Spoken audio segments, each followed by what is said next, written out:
they really looked up to him, and he really helped them get through it. This is what I remember hearing. There's some other things he said. There's someone recording this room, so I want to be careful what I say. So, I don't know. I'll mention it another time in another room. Oh, is it the usual person? You could just bounce around. I'm not a mod. Well, tell them. I know he's short. I know he always does. But Abby. The usual suspect. Where's the bus?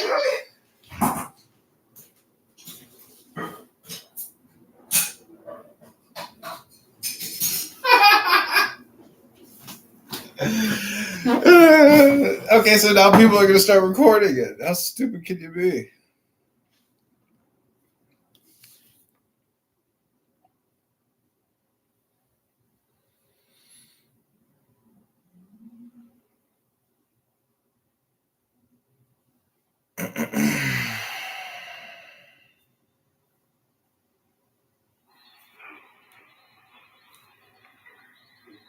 And therefore you could mistreat somebody out of compassion.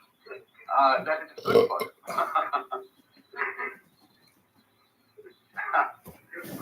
Now you could say, well, I've had many arguments with my father about this. My father's a really genuine philosopher, man with a very open mind.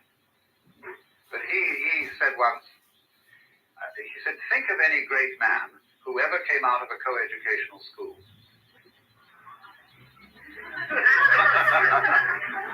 You know, it's a sort of question that you've never thought of, so you don't have any ready answer. But he was convinced, you see, that in a boy's life, association with women is weakening to the character. And that's why boys are sent away to be in the company of men. Get them out of those womanish ways and make them tough, you see. Now, if you're playing society by that sort of game rule, and you want men to be soldiers, and so they'll be happy with each other with no women around, and you want to be explorers and all that sort of thing, then you will say that kind of education produces good results. But you see, we're living in a world where soldiers are becoming obsolete. They're just becoming a menace and a danger. And we've got to be very careful that we only breed a few of them. Just like bees have these problems of how many of this type of worker and so on to breed. And we have this as a very serious problem. And it's changing rapidly. It's changing so rapidly that we're in considerable doubt as to what kinds of human characters are advantageous to have. You see, there are circumstances in which people who simply conform and cooperate are damn nuisance. Because like located where? UK. England. See, I've met a stripper. I've only met like 2. Say hello to Adrian. Adrian, I'm working closely with Adrian for the past 2 years. We're getting dinner. That's fine. Finally, I can't get from every room. It's such a compliment. Such a fucking compliment.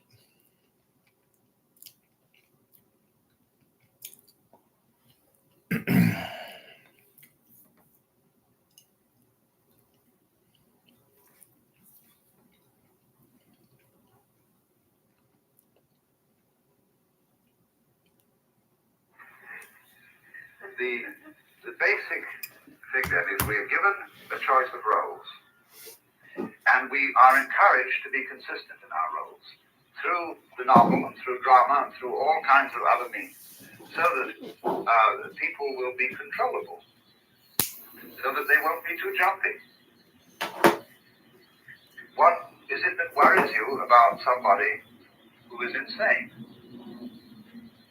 See, a friend of mine had a patient who, when he came into the outpatient department of the Veterans Hospital every day, would have to sign himself in. And on the roster where you signed yourself in, there was a place for your occupation. But he changed his occupation every day. And one day, when my friend received the card, that he signed as he comes in, he said, "Oh, I see you're the mailman today." And he said, said, yep, and I'm married to a male bag.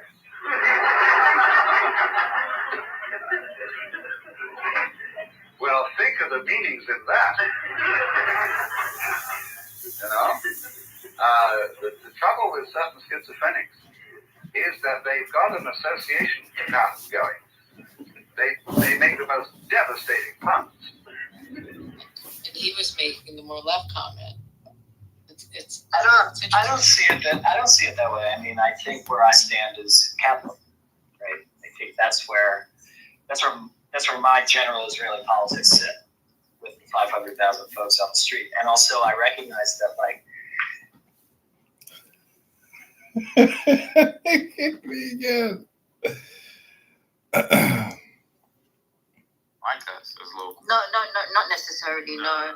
I mean, in Caribbean countries, European countries, Asian countries. Like no. Because like I've traveled through Europe. Like no.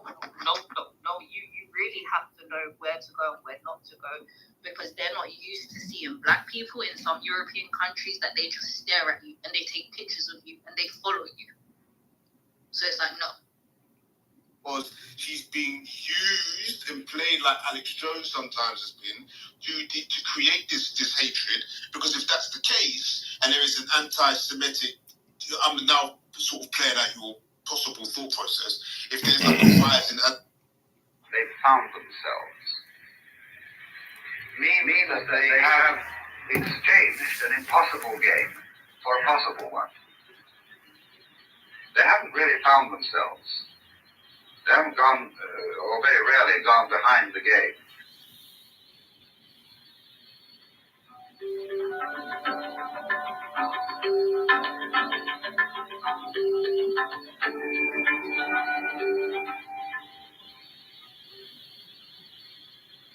So you see, we like a game that teases us. That is comprehensible, but not too comprehensible. And this suggests then that the world itself, the nature of the cosmos, is comprehensible, but not too comprehensible. Even God, if you will imagine yourself in the situation of God, would be bored in knowing everything. So what does God do? God, therefore, plays hide and seek. Now you see it, now you don't. And that game is of the essence of being. It is the up and down motion of a wave. The crest of the wave is now you see it. The trough of the wave is now you don't. And the whole of existence is waves. There's undulation, there's vibration. Anybody? You know, there's a job, right? So, Hand watering is allowed before there it is. after 4, Gary. No, You notice anything but you weird can't say in the garden? that if you toss the thing off, well, it's just vibration. It's only vibration. It's mere vibration. Because, wow, when that happens, it disappears. Because what this vibration thing is doing is saying, come on now. How far can we go this way? Whee! It goes way out that way. It says, all right, now how far can we go this way? You're falling apart. And then it goes way out like that. Then suddenly it falls apart. Because it's found out that by falling apart in this dimension, it's found it being in another. Now there are endless ways of going. You can do it this way, that way, and you can think out dimensions that we've never thought of at all for our ordinary practical purposes. But always, you see, to be in this way implies not to be in another way, and not to be in that way implies to be in that way. Oh, absolutely. Yeah. The whole point of the thing is, however, now watch this, this is totally important. The whole point of the thing is worked out so that nobody, even God, can be deluded. Because if the moment there is total certainty, there is no life.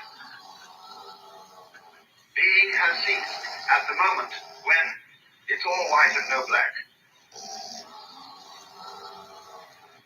It's all clear, nothing obscure. At that moment, you see, it stops. But what we call existence, life, all those things, is a pulsation, which involves constant uncertainty. It always involves the second philosophical question: are we going to think? And there are people, you see, who like philosophers and sages and whatnot, who say yes. Don't be afraid. You're going to make it. But it's always going to feel as if you will. So, but that's the fun, you see. That's all children love to take risks. They like going roaring around in hot rods or on the skateboards and things like that. It's terribly dangerous. But that courting of danger is life. Till it's calling it the courage to be. So when we get older and we think, oh, Lord, for heaven's sakes. I just celebrated my 50th birthday. And I realized I've made it through half a century. And I can't make out whether I'm just getting older or getting wiser. I mean, I do think, for the nature has certain merciful processes in it. And that it, for example, for a person in extreme pain, the pain can be converted into ecstasy. The person who is starving can begin to feel way out. And the same way as you get older, maybe you do in a funny way get wiser and feel more at peace with yourself. You've accepted yourself with all your limitations, and you begin to understand more and more your connection with the total cosmos. And that as you approach death and you vanish, so what? You're going to come back again as somebody else. And maybe as many other people at the same time. And that'll be great. Only you'll always think you're one. Only one. Because that's the element of the unknown. That's the thrill. That's the joke in the thing. So then, the way of putting the emphasis on the mechanical aspect of things, the mechanical way of understanding, do not confuse that with the truth. It is simply a way, a fashion in philosophy. See, philosophy has fashions in exactly the same way as clothing does. And in the academic world is riddled with fashion. After all, what a lot of people are doing when they come on in the academic world with a great to-do about how cautious they are, how rigorous, how solemn all this is. What they're really doing is they're saying, by going through these rituals and writing these learned contributions to journals, I'm really saying I'm a very sound and reliable person. That's the signal, the message I'm giving you. I mean, he can be writing about something of absolutely no practical consequence whatsoever. Some amusing game about Sanskrit calligraphy in the 15th century. Fine, that's fine to study that. And you come on with such a very way about it. But now we've got a curious thing going in our culture where we're playing this game, which we caught from the original God the Father, because he was very serious. He meant you to know when he was around. My God, he was around. Boy, don't you dare laugh or anything like that. And now, you see, you've got the reflection of the type of adult ruler here who's very insecure. Odd, as long as, of course, that is. Mostly. So it's at the start of the. This is what you should and should not. Or mods want to speak of light years, and even mods want to speak about anything. Just unmute, go, and then we'll go to the non-mods. Cora. Just throughout the course of this whole conversation, I just wonder how many of the people that are commenting actually had to live being terrified of their parents as a child. I know I never would have done anything at school that I didn't want my parents to know about. I wouldn't have done anything at school that defied them because, I had trusted adults at school, But the thing is kids talk, people talk, and, if you live in this state of hypervigilance, being a victim of abuse, it's like nitpicking these things is like, it's just not something that comes up. I didn't have the privilege of thinking I could be anything but what my parents expected me to be when I was a child. So, this is just ridiculous. Some of this conversation is just not based in reality. And that people are moralizing about it. It's like, if you really care about children, just be a trusted adult that's there, instead of like trying to policy-ize or legalize or whatever your preferred moral systems. It's just ridiculous. Anyway, it drives me crazy. I just think there's no reality going on there. So. And in fact, Corey, you finished? Yeah, go ahead. There's a comment in the group chat from Victoria, and this is fascinating. Victoria and everybody else, quote, Steve is demonstrating why it is dangerous for some parents to know about their kids' preferences. My house, my rules. Well, that's a good point, Victoria, but you run a couple of houses. You run a couple of regular shows. I would presume that those are your house and your rules as well. So unless you're going to disagree that people can come in to your spaces and violate your rules, I would say exactly the same thing about you. Just felt compelled to throw that in. Yeah, go ahead. So the way I'm interpreting that comment is, but it doesn't mean that's the case in your Casa de Apel. Well, yeah. Her rules in her house are different than my rules in my house. But the point of the matter is, you got to respect the rules regardless of what they are. Yeah. Yeah. But I think what was implied, at least in my mind, in that comment was it was an authoritative statement. And to your children to instill fear into them, right? It doesn't mean that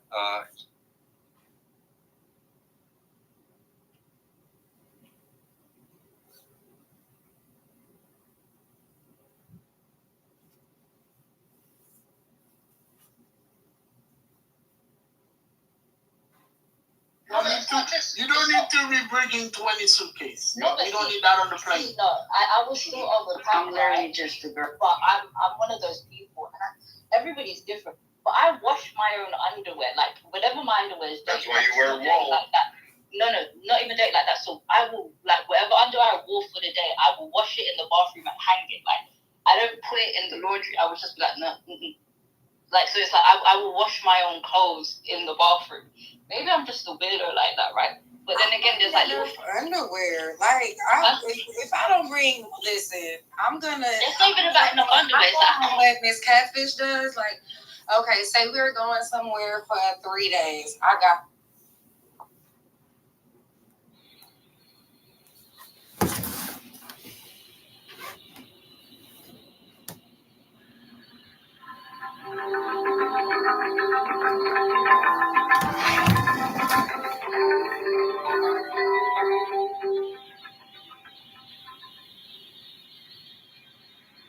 In this third session, let me start by briefly summarizing what has happened up to this point. We have been studying the ways in which our sense of existence, of personal identity, is influenced by social factors. And in the first session, I described the two great myths of the nature of man and the universe, it's simply, which have dominated Western society. The Judeo-Christian myth, first of all, of our existence as being the creation of a cosmic king who is the foundation of being, who is reality itself, but to whom we are related as a sovereign and judge, and who therefore keeps us in a chronic state of guilt. This particular myth became so highly uncomfortable that it had to be abandoned by most intelligent people. And in the 18th and 19th centuries, they substituted for it another myth, which is the myth of a purely mechanical universe, which is unintelligent, unfeeling, unseeing, total opposite of the one they had before, and in which we can live without being judged, but nevertheless with a fundamental sense of futility.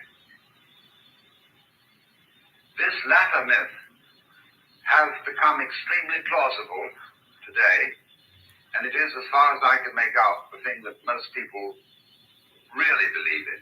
See, you can always test what people believe in by what they do. I'm highly suspicious of most Christians because I don't think they believe it at all. They'd be screaming in the streets if they did.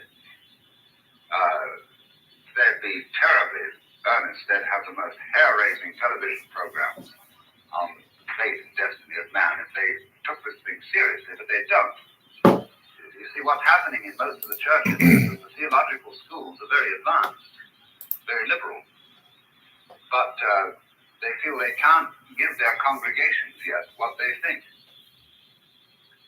And their clergy are apt, therefore, to be extremely frustrated people, always wondering in the back of their minds whether they ought to, in good conscience, maintain their jobs. But the plausible myth today is not the Christian myth or the Jewish myth. The plausible myth is this mechanistic universe, which I call the Newtonian myth.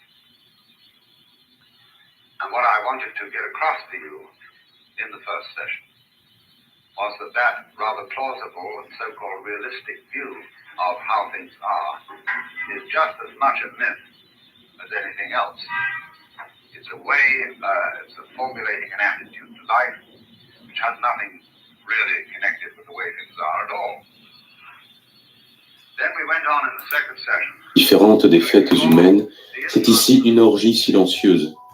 On dirait qu'une lumière, toujours croissante, fait de plus en plus étinceler les objets, que les fleurs excitées brûlent du désir de rivaliser avec l'azur du ciel par l'énergie de leurs couleurs, et que la chaleur, rendant visibles les parfums, les fait monter vers l'astre comme des fumées. Cependant, dans cette jouissance universelle, j'ai aperçu un être affligé. Au pied d'une colossale Vénus, un de ces fous artificiels, un de ces bouffons volontaires chargés de faire rire les rois quand le remords ou l'ennui les obsède, affublé d'un costume éclatant et ridicule, coiffé de cornes et de sonnettes, tout ramassé contre le piédestal, lève des yeux pleins de larmes vers l'immortelle déesse.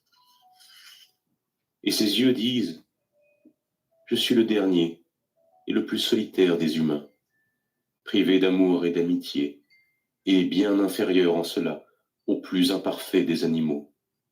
Cependant, je suis fait, moi aussi, pour comprendre et sentir l'immortelle beauté. Ah, déesse, ayez pitié de ma maîtresse et de mon délire. » Mais l'implacable Vénus regarde au loin, je ne sais quoi, avec ses yeux de marbre. Le chien et le flacon. Mon beau chien, mon bon chien, mon cher toutou, approchez et venez respirer un excellent parfum acheté chez le meilleur parfumeur de la ville. Et le chien, en frétillant de la queue, ce qui est, je crois, chez ces pauvres êtres, le signe correspondant du rire et du sourire, s'approche et pose curieusement son nez humide sur le flacon débouché, puis, reculant soudainement avec effroi, il aboie contre moi en manière de reproche. Ah, misérable chien, si je vous avais offert un paquet d'excréments, vous l'auriez flairé avec délice et peut-être dévoré. Ainsi, vous-même, indigne compagnon de ma triste vie, vous ressemblez au public à qui il ne faut jamais présenter des parfums délicats qui l'exaspèrent, mais des ordures soigneusement choisies. Le mauvais vitrier. Il y a des natures purement contemplatives et tout à fait impropres à l'action qui, cependant, sous une impulsion mystérieuse et inconnue, agissent quelquefois avec une rapidité dont elles se seraient crues elles-mêmes incapables.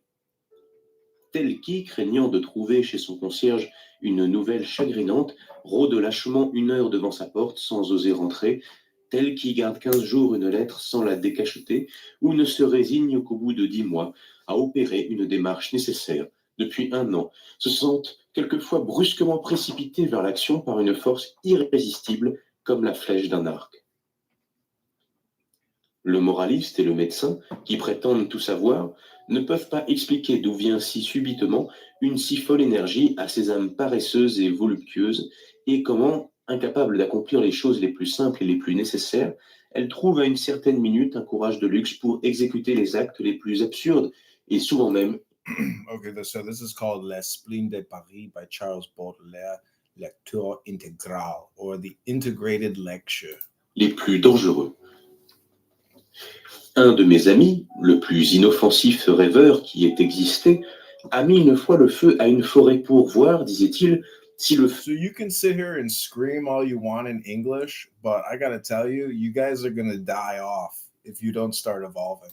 Prenait avec autant de facilité qu'on l'affirme généralement. 10 fois de suite, l'expérience manqua, mais à la 11e, elle réussit beaucoup trop bien. Un autre allumera un cigare à côté d'un tonneau de poudre pour voir, pour savoir. Okay, my troll is complete. I hope I was succinct. Thank you all for listening. All hail Lucifer.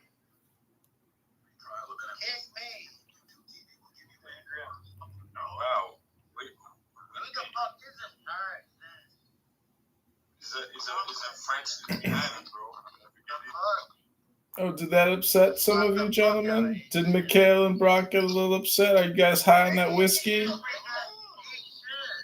You guys are high on that whiskey, huh? That brown liqueur, baby. There you are.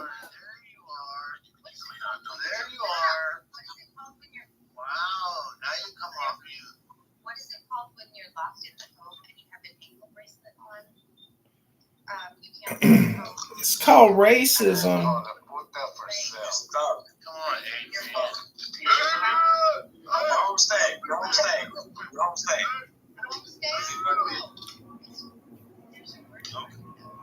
Pre-trial release, baby. No cash bail, motherfucker.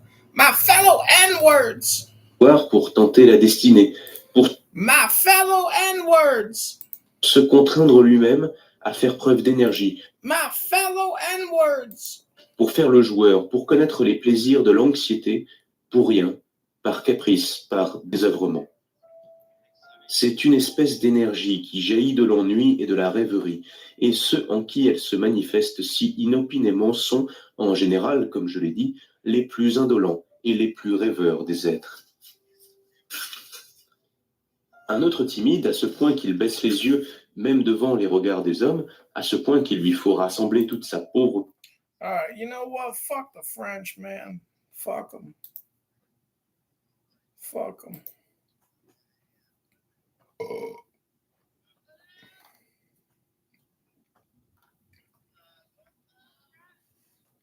Ba-da-ba-ba-ba. This message is brought to you by Pfizer. Make sure you get your 4th vaccination booster of the season. Thanks for dying on Thanksgiving with Grandma. This is Dr. Bill Gates and Dr. Bill Fauci telling you to stay boosted and stay alive. The coronavirus, COVID-19 virus, is not over yet. This is a pandemic. It doesn't just end overnight. Thank you for complying. We look forward to seeing you at the future 2025 Hunger Games after Kamala Harris is installed as Communist Czar of the Communist Republic of the United States of America. I hope I was complete. I know I am succinct. Thank you for listening, and God bless, and live long and prosper, and stay alive.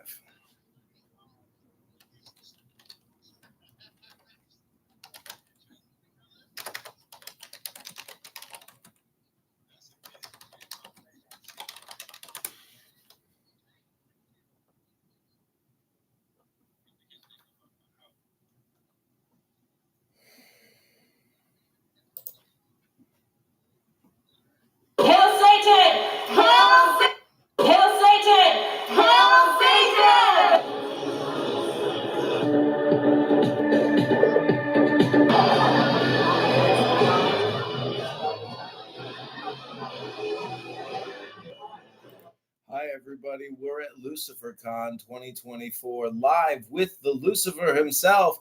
Hail Satan, everybody, and welcome. Congratulations. You've made it to the 2024 SatanCon. Thanks for coming. We hope you enjoy yourself. We knew you were going to come, and we hope you come again.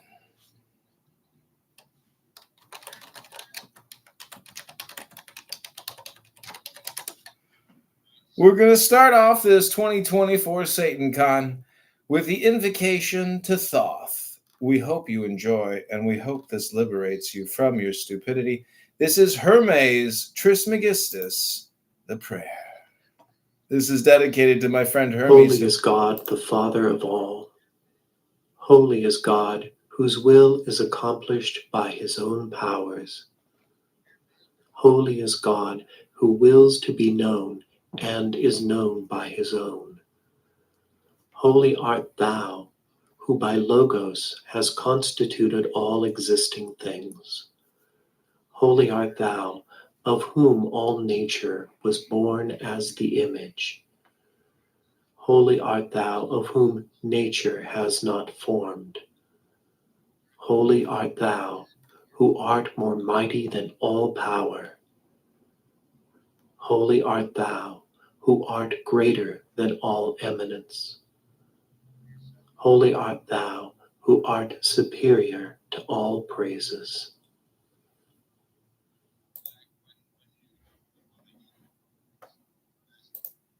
Arc'teryx. Worn when it counts. Outerwear. Thou who wieldest the wand of double power, thee I invoke. Thou who bearest in thy left hand the rose and cross of light and life, thee I invoke. Thou whose head is as an emerald, and thy nemesis as the night sky blue, thee I invoke. Thou whose skin is of flaming orange as though it burned in a furnace. You hear that? Thou as whose skin is as a flaming orange. That's Donald Trump. We're invocating Donald Trump back to office November 6th. I hope you're looking forward to your orange MAGA one. Thee I invoke. Behold, I am yesterday, today, and the brother of tomorrow. I am born again and again. Mine is the unseen force whereof the gods are sprung, which is as life unto the dwellers in the watchtowers of the universe. I am the charioteer of the east, lord of the past and of the future.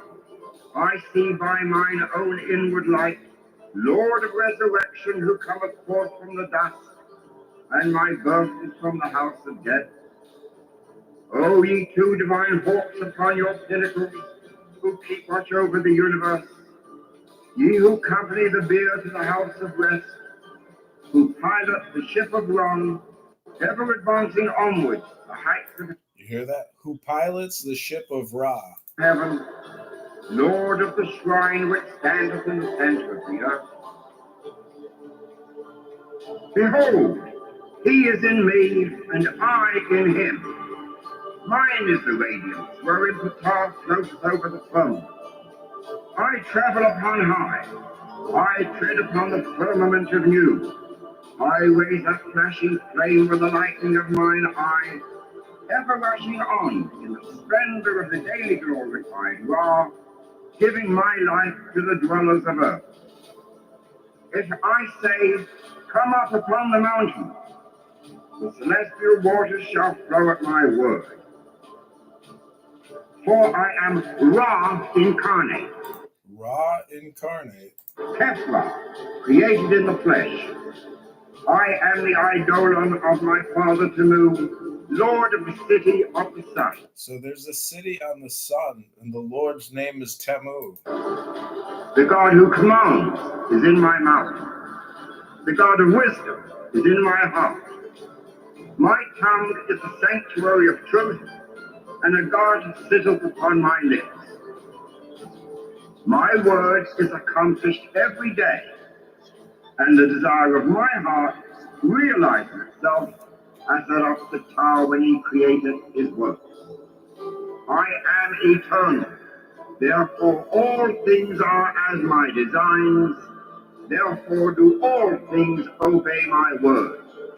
Therefore do thou come forth unto me from thine abode in the silence, unutterable wisdom, or light, or power. So, Hermes, Mercury, Hermes, Mercury, Odin, by whatever name I call thee, thou art still nameless to eternity. Come thou forth, I say, and aid and guard me in this work of art. Thou, star of the east, that didst conduct the Magi, thou art the same all present in heaven and in hell. Thou that vibratest between the light and the darkness, rising, descending, changing ever, yet ever the same. The sun is thy father, thy mother the moon. The wind hath formed thee in its bosom, and earth hath ever nourished the changeless Godhead of thy youth. Come thou forth, I say, come thou forth, and make all spirits subject unto thee, so that every spirit of the firmament and of the ether, upon the earth and under the earth, on dry land and in the water, of whirling air and of rushing fire, and every spell and scourge of God the vast one may be obedient unto thee.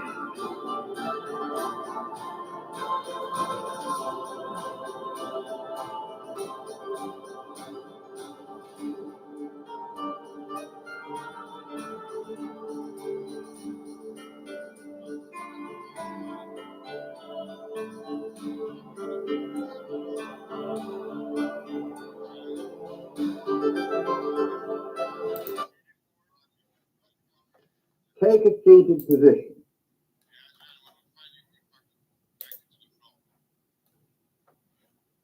Command yourself to relax.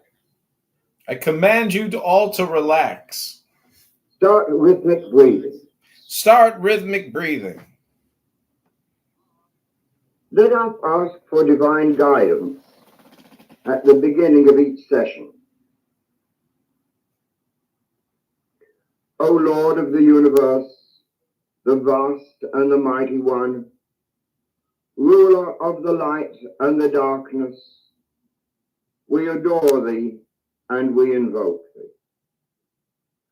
Look thou with favor upon me, who now standeth before thee, and grant thine aid unto the highest aspirations of my soul, that I may be enabled to accomplish the great work, to the glory of thine ineffable name.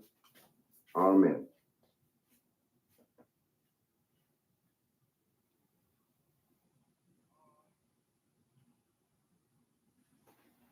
You have achieved perfect relaxation.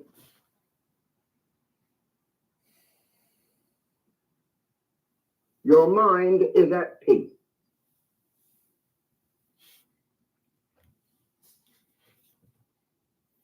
You are now able to concentrate your thoughts, your feelings, your awareness.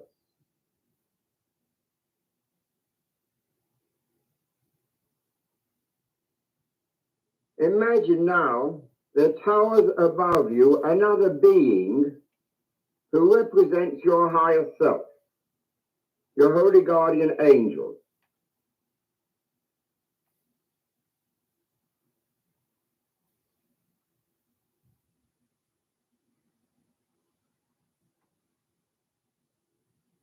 See this majestic towering figure standing above you, watching over you with his light and love, protecting you, guiding you.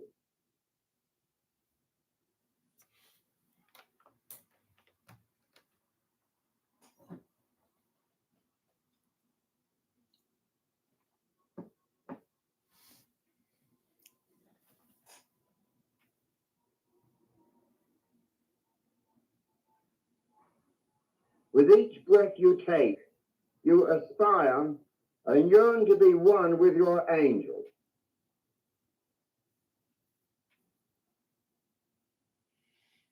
With the exhalation, this great being descends into you.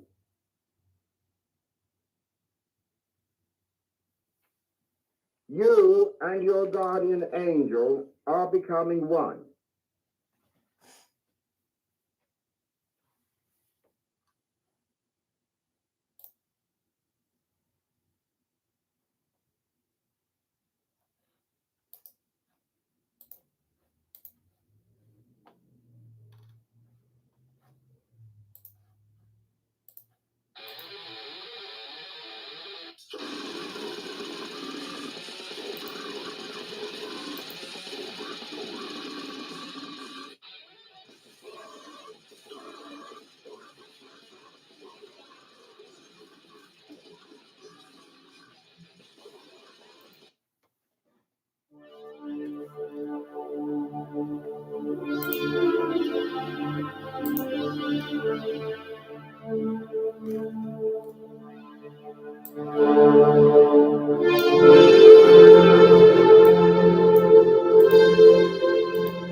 towards your divine angel.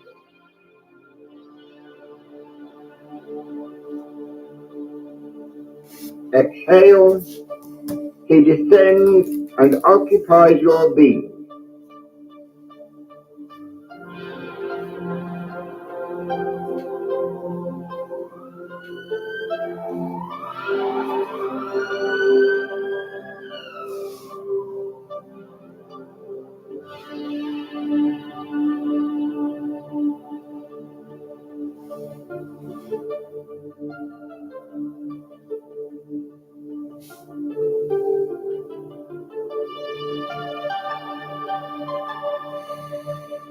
Imagine this divine being with wings that are outstretched, vibrating rapidly with spiritual power.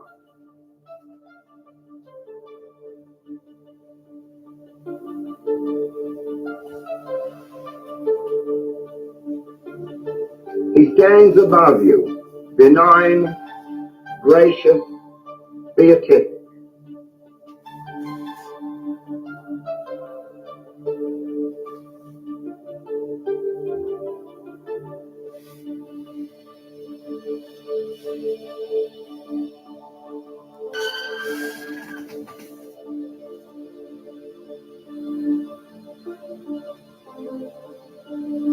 Inhale, long for, yearn for, and aspire towards this great being who is yourself made perfect.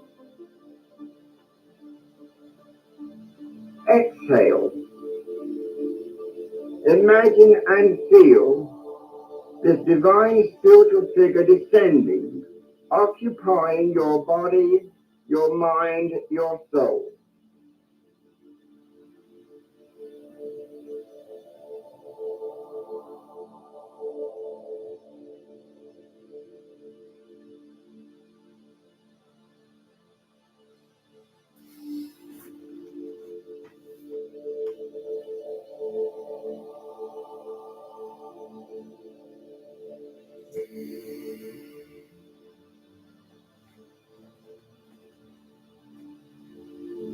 Inhale, and imagine that you are lifting up your arms towards the heavens, towards the sky, aspiring towards this noble being who is yourself.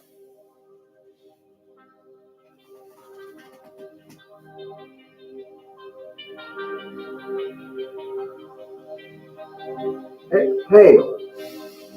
Feel the air going out of your body and your higher self, your angel, descending into you.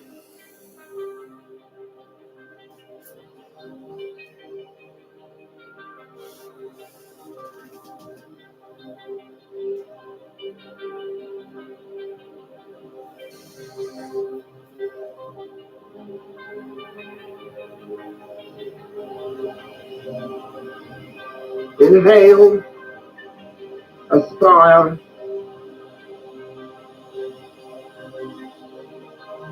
exhale, you are one.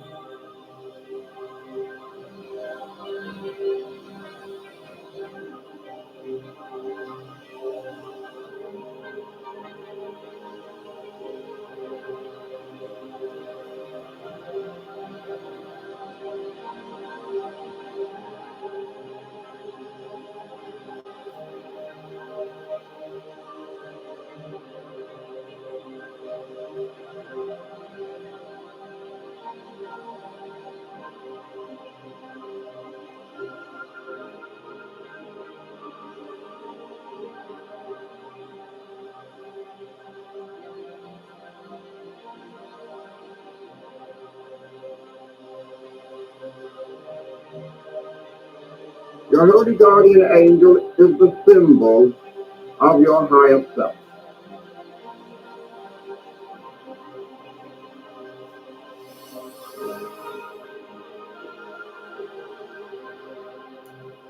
Imagine and visualize him there, as he always is, ready to help you and guide you throughout life.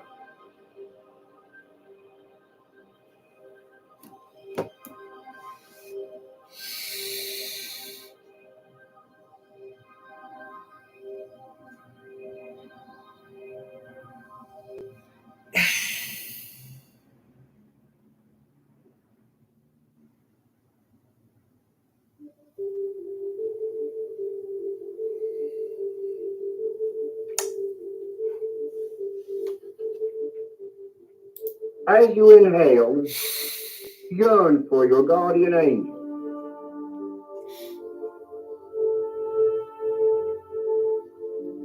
As you exhale, feel your angel coming down, occupying you, filling you as your breath goes out.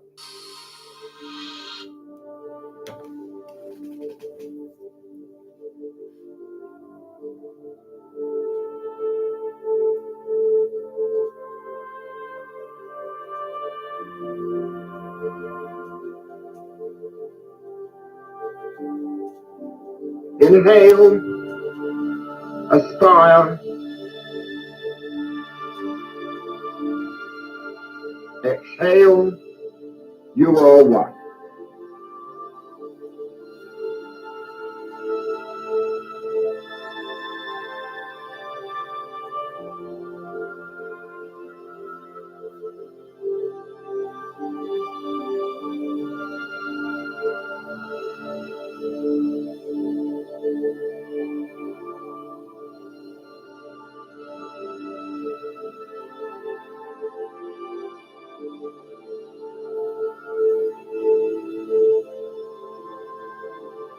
Mentally, you see your angel.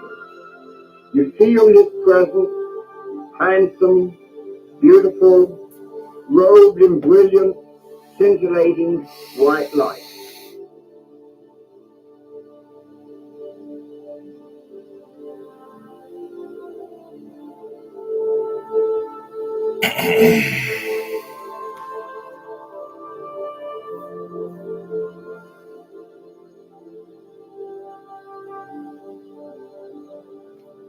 Inhale, aspire.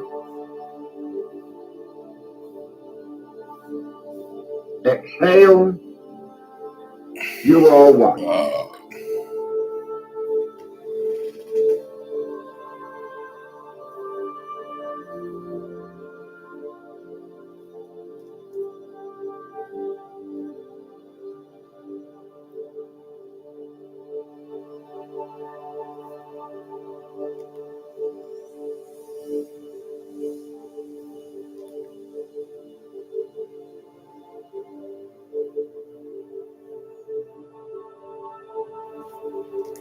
You are gradually merging with this gigantic figure of the angel.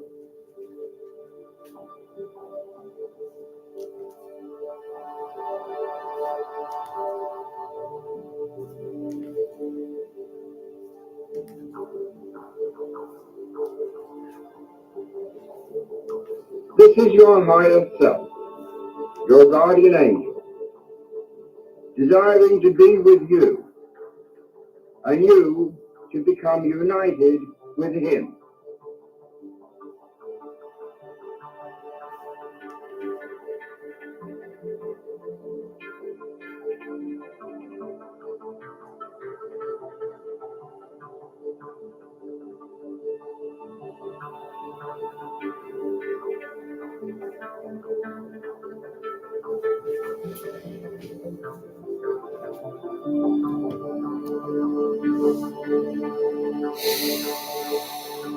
Yearn for your guardian angel.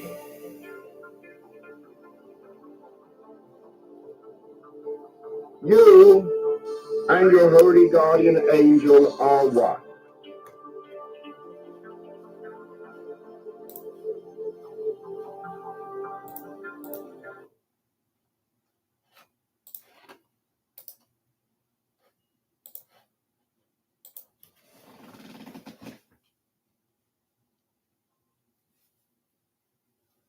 Do what thou wilt shall be the whole of the law. Thank you for being here today. This nice crowd assembled today. Appreciate you're taking some time out on this, what is here anyway, a lovely Saturday afternoon, and coming indoors probably to listen to me talk for a while. This is a presentation for Temple of the Silver Star, hosted specifically by our Proneos in Toronto, which is Circle of Stars Proneos. Had a wonderful visit with them a few weeks ago, and they are doing some great work up there as one of our, what we call the Proneos, which is sort of like a temple, early stage building temple. And of course, we have full temples as well in Raleigh, North Carolina, and in Sacramento, California. At this point, we also have our work available, Temple of the Silver Star, in Albany, New York, in Atlanta, in Philadelphia, in London, outside of London, Seattle, Tacoma area, the Bay Area of California, Los Angeles area, and I've already mentioned Sacramento. I don't think I'm forgetting anyone. So the talk today is on the Holy Guardian Angel, which, as anyone with any exposure to Thelemic writings and history knows, is one of those core concepts of the whole tradition. And what I want to do today is sort of a hybrid, give you, especially for those who are a little more new to the concept, give you some background, traditional writings, things that Correllian and others have said about the Holy Guardian Angel, try to interweave in that my own thoughts about what it's all about, and plenty of time for questions also. And then the thing I really want to try to accomplish today is share a little bit about my own experiences with the HGA, which had its start basically in 2004 with the main working that I did. Share some of my experiences before, during, and after, and the import of those as best I can, and sort of tie that in with my understanding that I'm presenting today of what the Holy Guardian Angel even is. So I haven't talked about this as openly in past years in terms of my personal experience with this, because primarily I've never wanted to front load anyone else's experience with any stuff that's peculiar to me that would just be distracting for other people. It's very easy to, I think, set expectations for oneself based on what's been read or talked about. If you read accounts of Crowley's work, or the Abramelin working, or other people who have written a little bit about their HGA experience, I'm afraid it's a little bit easy to think, oh, that's what it should be like for me. And if it doesn't feel this way or look this way, or, there's not plumes of smoke and brilliant lights, then I've done it wrong. And the last thing I want to do is make anyone feel like they've done it wrong simply because it wasn't exactly the same as what I'm describing. But I've seen over the years, again, this for me was 2004 in the winter, late 2004. And I've seen over the years some discussion of the HGA in the form of books people have written and some online discussion, but there's still not much out there, in my view, that's sort of accessible and thorough, and also importantly written from a specifically Thelemic perspective on this. So I began to feel in the past few years that it was time to speak more openly about it. Now, I'm no more special than anyone else in terms of this process. It's not that there's anything in particular that I'm going to tell you about my own experience that has more weight or more validity than your own or anyone else's. What I'm primarily concerned with, and what has always really amazed me, is the way the process itself works, the way that the system of organizations like the AA or the Temple of the Silver Star are set up to have some repeatable steps that people go through that help them build the tools that lead them eventually towards the knowledge and conversation of the HGA. And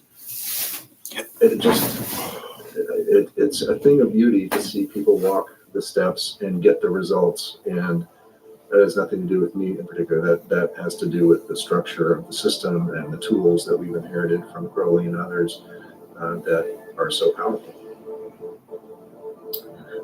My understanding about what the HGA is and what knowledge and conversation means has evolved, of course, in the many years. I guess it's 20 years now, if I can manage to do math, since the original event for me. And, my sense of how that's integrated into my life and what the the long-term implications are of KNC has evolved, as you might expect, over the years. So I'm going to give you my best take on it now. 20 years from now, if I do this again, I'll probably have a different take on it. Also, I'll be alive.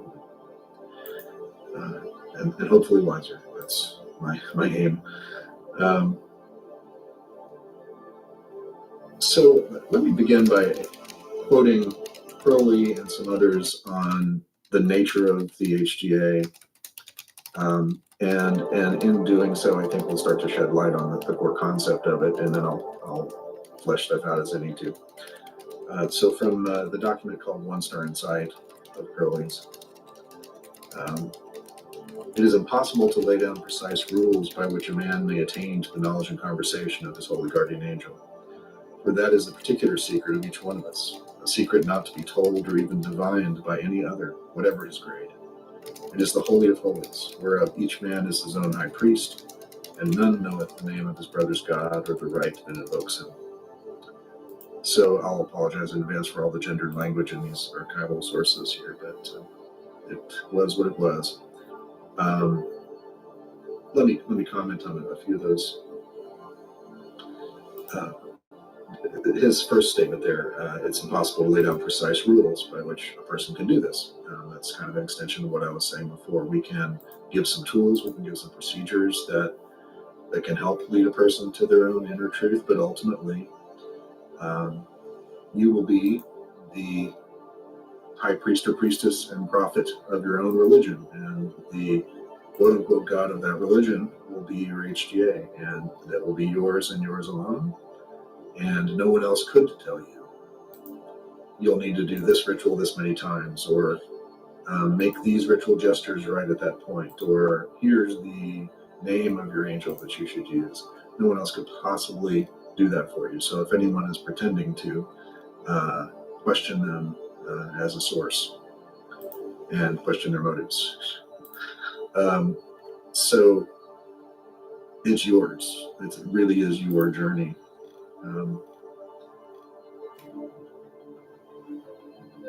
Crowley in book 4 says, as was said at the opening of the second chapter, the single supreme ritual is the attainment of the knowledge and conversation of the holy guardian angel. And here's a confusing statement. It is the raising of the complete man in a vertical straight line. What the hell does that mean, Crowley? Well, what he's getting at here is that in order to have true knowledge and conversation, the human being, the aspirant, the magician, the mystic, has to be a balanced, complete individual, has to have stripped away imbalances, has to be centered in their spiritual selves, just at the sort of the etheric level. The awakened ego has to be stable and balanced, just at the human level. And then that complete person has to be raised along a trajectory of influx of spiritual force, just into this centered, balanced vessel. I've often used the metaphor of a cup, right? That certain processes in the first order have to fashion the cup physically to work without tipping over, without having a hole in it, without being an imbalanced vessel, without being made of paper and fall apart. So the work of the first order of AA and of the initial degrees of orders like Temple of the Silver Star is very much about fashioning the aspirant as a vessel that can contain the force of the angel. The structure has to be right. It has to be able to contain force. It has to not topple. It has to, you also have to have grown in your insight about the nature of yourself to make yourself what I would think of as a perfect talisman for your angel.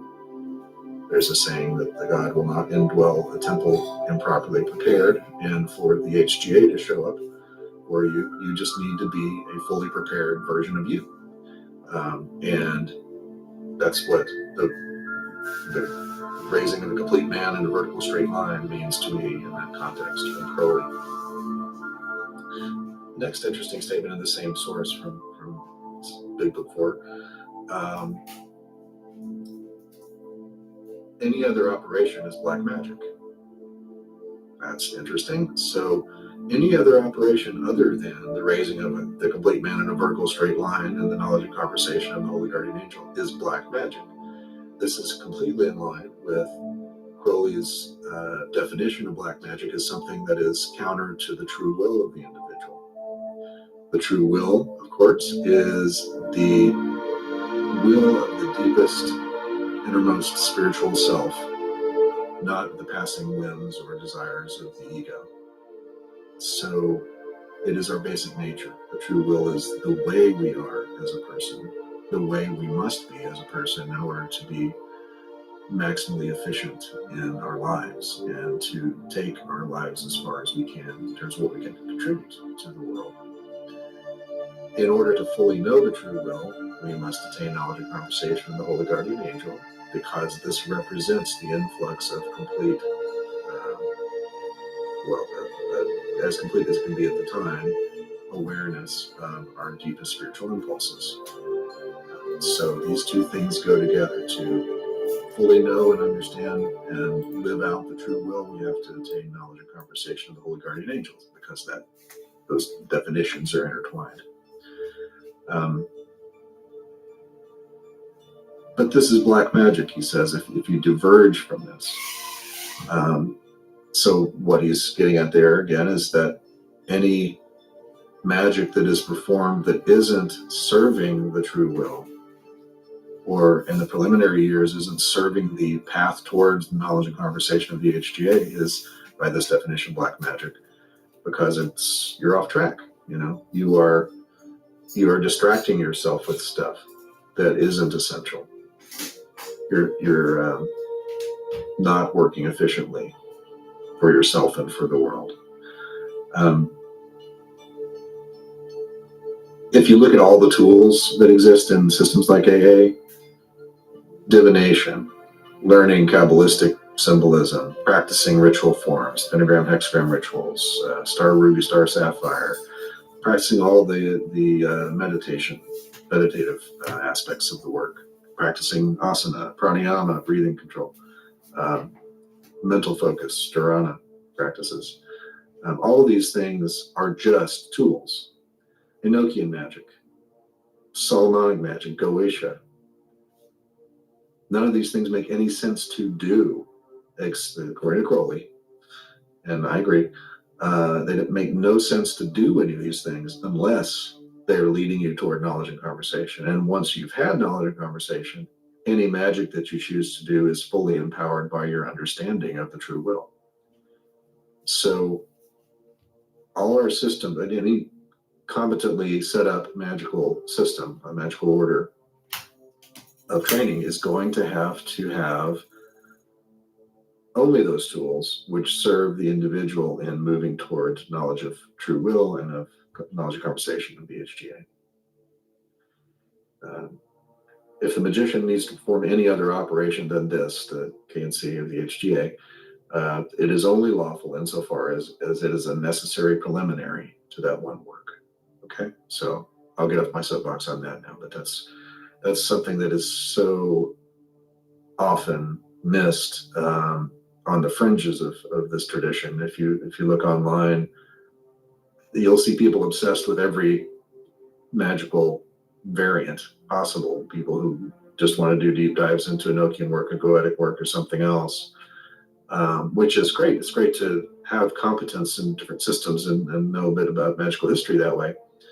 But if it's not in service of pursuing the true will and knowledge conversation of the HGA, then it is, by Crowley's definition, black magic, at least in that sense that it, why are you doing it? So I promised I'd get off the soapbox and then continued the soapbox just a little bit, but I'm really done now. Now Crowley says in Liber Samech, the fantastic Scholian portion of that, extended commentary on the ritual Liber Samech, which is one of his primary rituals written for another person to attain knowledge and conversation. He wrote it for an initiate named Frank Bennett, in the era around the Abbey of Thelema and Sheffield. So he says in the Scholium to Liber Samec, this then is the true aim of the adept in this whole operation, to assimilate himself to his angel by continual conscious communion. For his angel is an intelligible image of his own true will, to do which is the whole of the law of his being. Also the angel appeareth in Tefereth, which is the heart of the Ruach, and thus the center of gravity of the mind. It is also directly inspired from Kether, the ultimate self, through the path of the high priestess, or initiated intuition. Hence the angel is in truth the logos, or articulate expression of the whole being of the adept, so that as he increases in the perfect understanding of his name, the angel's name, he approaches the solution of the ultimate problem, who he himself truly is. It has been said, and my experience verified this for me at least, that the name of the angel is the formula of existence of the magician. So, for example, I got the name of my angel at one point, and then during my KNC working, kind of played with the letters of the name, and figured out which tarot cards they would apply to, and all of that. And this unlocked this whole story about my own nature, that, and therefore true will, that would not have been there otherwise. So this is quite literally true in my view, that the name and the letters of the name of the angel will make a difference in terms of understanding who you are as a person. The other important comment here I wanted to note is that the angel appeareth in Tefereth, as he says. So the center sphere on the tree of life, the center of the Ruach, the ego consciousness, center of gravity of the mind, as he called it, the part of us that takes in all the sensory impressions and intuitions and intellectual thought and emotion and memory, and puts it all together and filters it and computes, okay, what's reality? That's the Tefereth energy. And that's where we sort of marry the Holy Guardian Angel. I emphasize that the HGA doesn't live at Tefereth, it lives Kether or beyond, but we have the wedding at Tefereth. That's when the consciousness is united with the angel.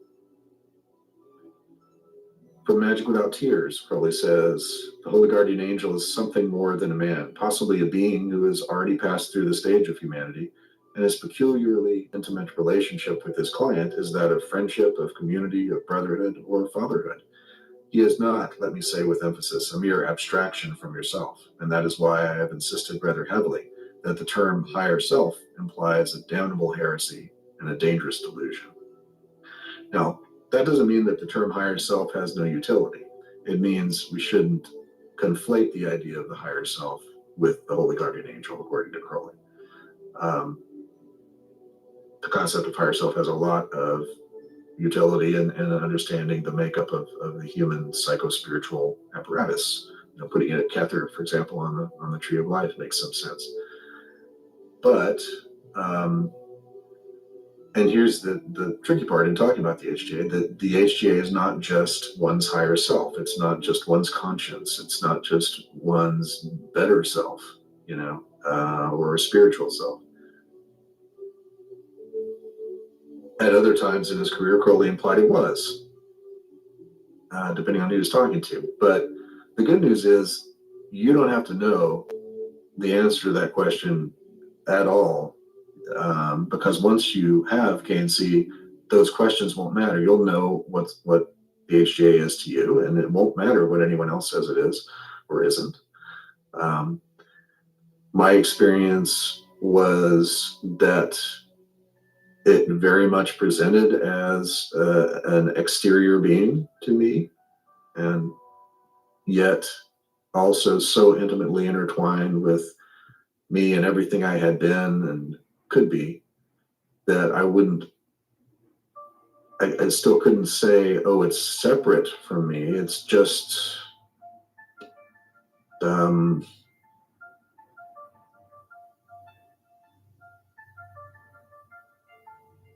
the experience is one of interfacing with something that is more you, more than you have ever been. So you could never experience it and be saying to yourself, oh, this is an interesting thought I'm having.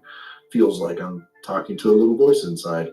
No, it's much more catastrophically amazing than that, and you won't confuse it with an inner voice.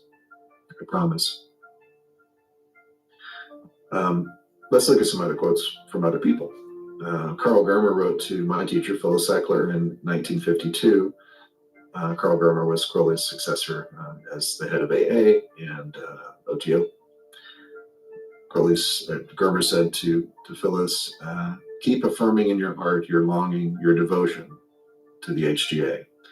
He is constantly around you once he has found ingress to your soul. He is watching over you, and the more you begin to perceive his signs that he is giving you, the more subtle will become your senses and get attuned to his language. Even the apparent difficulties in your life are part of his plan. One thing that all of us forget is that the clock on higher planes does not go by hours, days, months, and years. The periods are different. The crime is impatience. The moment you stop desiring, in comes the HGA. Easy to say, huh? It's the simple things that are hard. Moreover, it is the HGA himself who will set the proper day and hour for the union. Then all will be prepared beautifully and fall in its place. The leisure, the aspiration, the yoga, the surrounding, the silence, and all the rest. Did I not tell you that he arranged everything for me in the solitude of the concentration camp? Learn to abandon yourself with utter confidence to him. Yet, as it is said, invoke often. Learn the whole of Liber 65 by heart. So, for those who don't know a little bit about Carl Germer's biography, he was actually in a concentration camp in Germany, kind of swept up in the suspicion around Masonic groups there. He was in a concentration camp twice, actually. And while he was in there, he had memorized some of the holy books, and specifically Liber 65, and attained his own knowledge of conversation in the concentration camp via that memorization and the sort of pure devotion that he had around it. And he was trying to pass along, the value and importance of this to Phyllis. Now, you'll note in that quote, and I believe in some of Crowley's earlier quotes too, that the gender of the HGA is stated as masculine. But this varies widely in my experience with myself and with students and colleagues who've had this experience. It's not as predictable as, it'll present as the opposite gender or the same gender or any gender. So that's one of those things you shouldn't get hung up on in terms of having a predisposed idea that it needs to be showing up as any particular kind of human or gender of human or anything like that. So that's sort of my summary of the concept of the HGA historically, and kind of fleshed out as best I can here before I go into more of the detail of my own experience. So does anyone have any questions on any of that? Anything conceptually, historically with regard to Crowley's work with this, anything at all? Happy to open it up. So I'm not noticing any questions in the chat right now, but I do have a couple of questions that maybe I can keep for later from myself. It's up to you. Throw those out there unless something pops up in chat. Sure. Sounds good. So you mentioned Carl Germer, Phyllis Heckler, and I'm wondering if you could speak a little bit about the certain orders as and certain egregores as a potential tool in the individual magician's toolbox to help them attain to KNC, what I believe I heard you call institutional memory. How useful is that, you think, as a tool to sort of supercharge, in a way, your attainment towards KNC as an individual magician? That's a great question. I would say that the group mind, the egregore, the fact that one is in a magical order that is what we might call contacted, that is interplane contacts that feed it and energize it. I would say that the main benefit of that is less about a direct influence on the person's path toward HGA, like because we have this, we're plugged into the current, we have special knowledge about initiate X's path. It's more like, in my experience, that a fully functioning order that has the current flowing through it like that helps everything about the path of the people in it. It is an energy source that feeds and nourishes each aspirant's journey in the way it needs to at the time. And if it's intelligently arranged as an order, then the tools are staged in a way that help the person strip away the delusions that we all need to strip away in order to be open to the HGA. So more of a generic benefit, I would say, of having an order with a vibrant current that is available to the people in it. Thank you. We do have one question that just popped up. What about whisperings of the HGA at the neophyte stage or another stage? What forms would that take? So I believe this refers to the mention of the vision of the Holy Guardian Angel in the AA grade of neophyte. Yes, and probably also to comments I've made in the past on the Living Thaliba podcast about, and in the book about the way the HGA whispers to us. I think I've used that word. So the overarching theme here is that we get glimmers of the HGA's presence throughout our life. We just may not know that that's what it is. And when I have talked about the HGA whispering to us, I often think of it like the HGA is right there, ready to communicate to us all the time. And the question is not like the HGA is somewhere else and we have to go find it, or that it's waiting for us to bring it to us, bring itself to us because it wasn't with us. It's more like it's right here and we just have to know how to listen.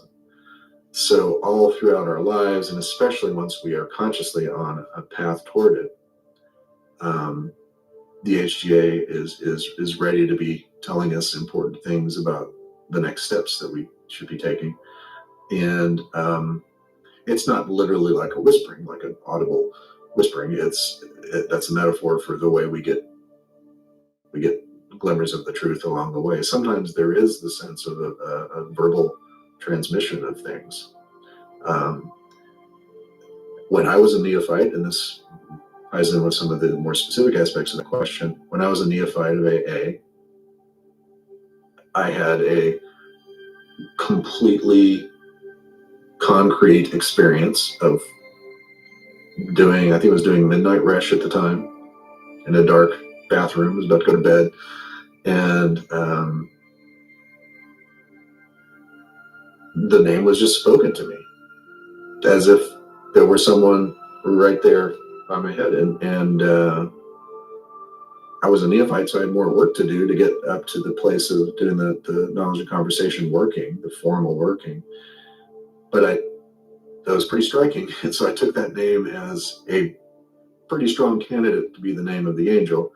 And I was ready for that to be overturned later if it needed to be. But in that instance, it was very much like whispered right in my ear, and turned out to be accurate, years later. Someone named Levi had a hand up, and I don't know. Yeah, sorry. I don't know. Yeah, no worries. I was just gonna piggyback off the whispers for a second and ask about some of the stages that one might have after knowledge and conversation, such as the wedding. I've also heard of something called coronation as sort of post knowledge and conversation stages of relationship with HGA. Can you comment on that? Sure. you may get different writers talking about things with different terms, but basically what happens is that the knowledge of conversation is like the wedding in the sense that the relationship's consciously established. But like any marriage, you got to work on it, right? You can't just decide, well, we're married, we never have to communicate again. We're always going to read each other's minds and it'll be perfect.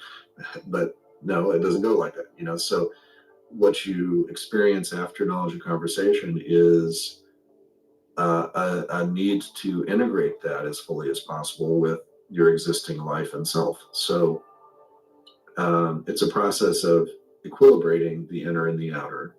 This is the work leading up to the next grade of AA, which is Adeptus Major, attributed to Gabora, sort of the Karma Yoga grade, where you integrate what you've learned from the HGA about your true will and start to shape your life around it so that you fashion a life that is set up for the living out of your true will. So that's the Karma Yoga aspect. When one continues in that path, again, always deepening one's relationship to the angel, refining the sense of true will, refining the sense of next steps based on true will. You keep on that path, it's inevitable that you become very good at being yourself and very good at doing your true will in the world. That's just a practice effect and an effect of stripping away extraneous things and an effect of focusing on the life path that is best suited to you. So this is the work that is characterized by the next grade of AA, Adeptus Exemptus, which corresponds to Chesed on the Tree of Life. It is the highest fulfillment of the human consciousness. That is, it's not like across the abyss type consciousness. This is just maximum human, Adeptus Exemptus. So that process from knowledge and conversation up through Adeptus Major and Adeptus Exemptus characterizes that is the answer to that question of what happens to the relationship post KNC. Thank you. We have another question, which is, can you lose KNC once you've attained it? I think what can happen is that, and unfortunately I've seen this, probably some of you have too, one place or another. The ego is a powerful thing, and the human ego, and it likes to have things. It likes to possess things. It likes to be in charge of things. It likes to present itself socially in a way that makes it seem powerful. Okay, so everything that can go wrong with power-hungry cravings of the human can still go wrong after knowledge and conversation. So a person could be thinking how cool they are, that they've got the angel, and they can do no wrong now because they've had this attainment, and it feeds the vanity, the spiritual vanity that can be the shadow side of Tefereth. That this, we've done this great thing, and now we're an amazing, powerful wizard, and everyone should acknowledge us. And so there's always that shadow side potential there. So I wouldn't say that means the knowledge and conversation didn't happen, or that the HGA just leaves or something.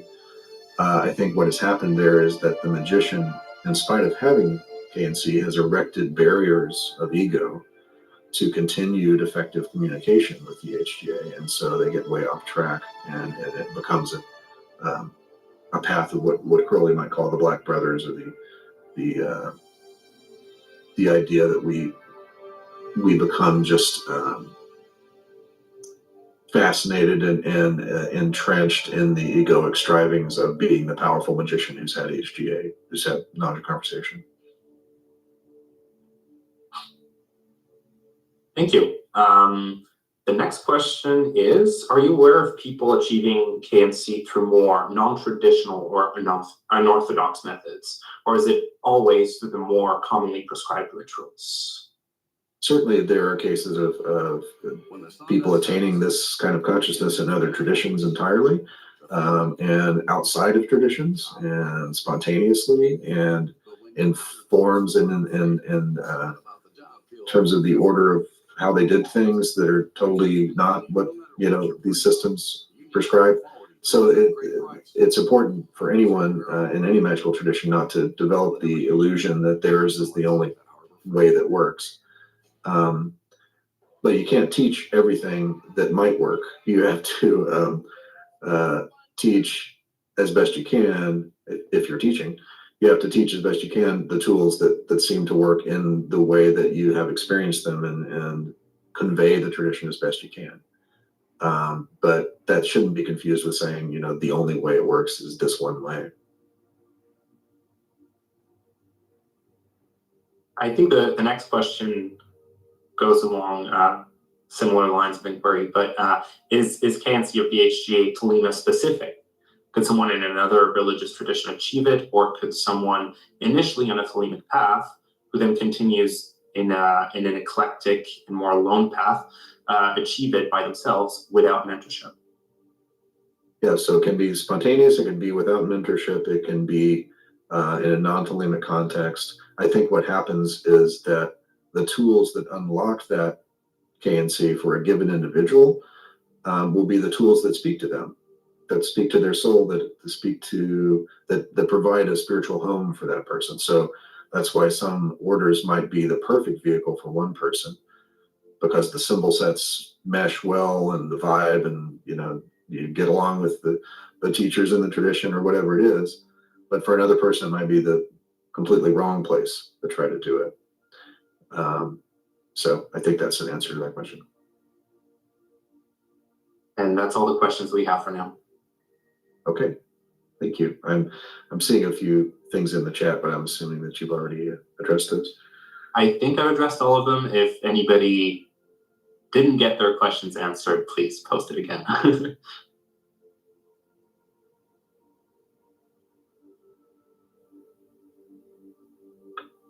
Just checking my notes here. Okay, so I think I'll move into a bit more of the personal side of things. A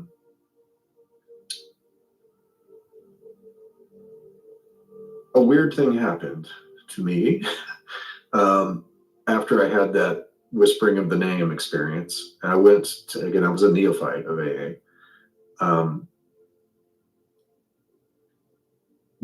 Someone mentioned in a question, actually Paul, you commented on the probable intent of the question regarding the vision of the Holy Guardian Angel, which is often attributed to the grade of neophyte in the AA system. So the idea with that is that we get sort of a preview, some sort of an experience of wonderment, however it may come, not necessarily as a literal vision with the eyes or the spiritual eyes, but something that gives us a glimpse of the experience of the HGA, right? So that was kind of my conclusion initially about what the whispering of the name was for me as a neophyte. Okay, that fits with something that might be happening here, vision of the HGA. But I went to Phyllis Romero, my teacher, and told her about this, and she said, well, that sounds like KNC to me, and she filled out, a paper verifying that she was conferring the 5-6 grade on me at the time. And I just, I guess, understandably, that was flattering, but I wasn't quite feeling like I was satisfied that that's what that was. I'm not going to argue with the senior most living Thelemite on the planet about or opinions of what was happening to me, but I wanted to do some more work to verify it. So what I ended up doing was continuing to do all the intervening work of the grades up to 5-6 without, as we call it, where you're Adeptus Minor, but you still need to do the work of invocation of the HGA. And of course, all along, I was continuing to get information, building communication with the HGA, little glimmers of things. I've often used the metaphor of the radio station, like you're trying to tune in a station that's got the right transmission you want to listen to. And this is the HGA talking, it's HGA news. And you get the station for a second, and then you can't find it again. It's nothing but static. And then you get the country channel that you don't want to listen to. You keep turning, and eventually you get better at finding the station. So that's what a lot of the first order work is about, finding, to fine tuning your ability to get that station reliably. So I kept doing that kind of work, all the grade tasks that are described in Liber 185 and all the foundational sources of AA.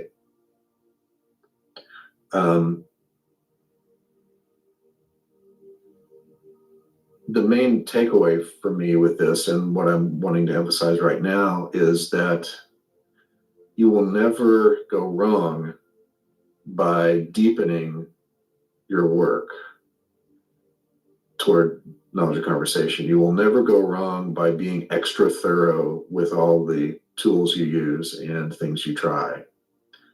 You could go horrifically wrong if you conclude you've had K and C but haven't, and then you stop.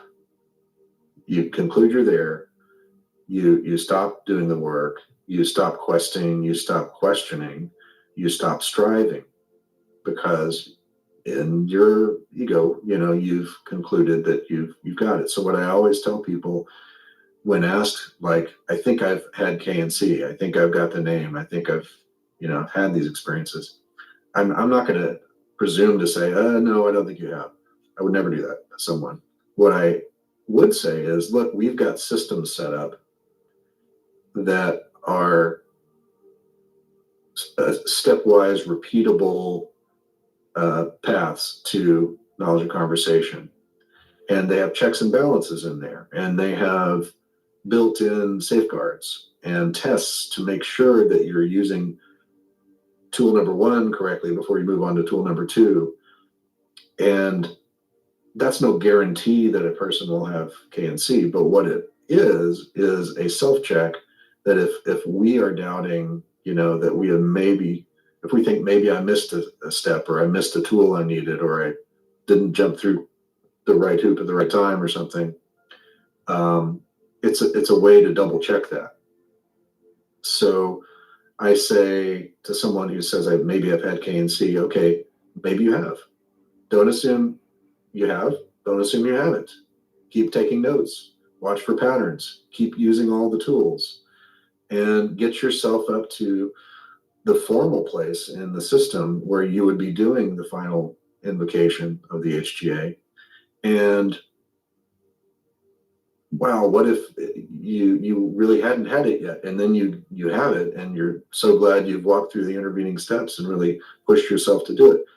But if you get through all that and you get to the end and do the invocation, and turns out you've sort of had the info all along, and it's no big deal, and there's no additional huge thing that happens, well, you've satisfied yourself that you've walked through the steps, and you've deepened, I'm sure, your relationship to the HGA in the process with continued striving and devotion and aspiration. So that is all to say that I'm really glad I kept working and didn't conclude that when I was essentially formally a neophyte that I was kind of done, because I would have missed oceans of experience, self-knowledge, and spiritual awakening if I had not persisted.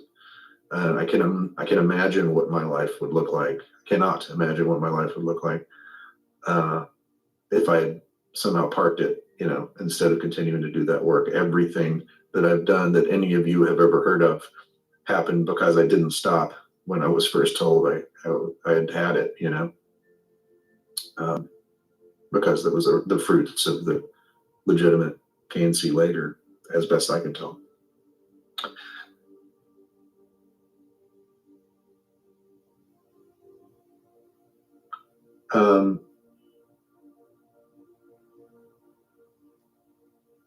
So I got to the place, Dominus Limitus, Adeptus Minor without, in early 2004. And some interesting other things were happening in my life at this point.